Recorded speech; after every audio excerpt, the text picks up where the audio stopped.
Yesterday's launch was great, but as you can see, something went a little wrong. The first few seconds of flight were great, but then it started to spin out of control and crash into the ground. If you watch back the video, at the start you can see the yellow exhaust coming out of the rocket engine, but as it continues up, that exhaust disappears. I think this happened because the rocket engine broke the thrust vectoring mount, which allowed it to slide up further inside of the mount, which made it produce less thrust. That's what I think happened after watching the video. If we look at the condition of our hardware, we can see that that backs up my theory.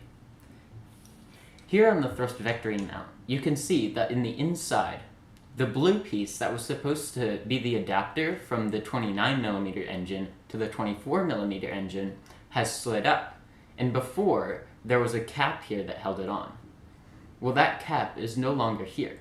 It broke off in the middle of the flight.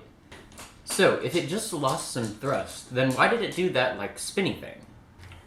Well, I think that the impact of the blue thing falling back into the back of the thrust vectoring mount was enough to knock this little arm off of the servo, which caused this axis to be able to move freely. And that is probably why it did the whole spinny thing in the air. Which was really cool, but it's not quite what we want. So now it's time to talk about the improvements that I'm going to make.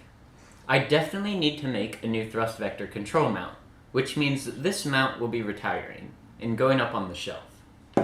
Also, I think I need a new airframe, because this one's a little beat up. But everything else, like our flight computer and the mount, and also our nose cone and parachute ejection system, that all works, so we can keep that.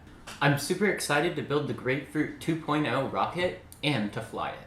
With that, I'll see you later.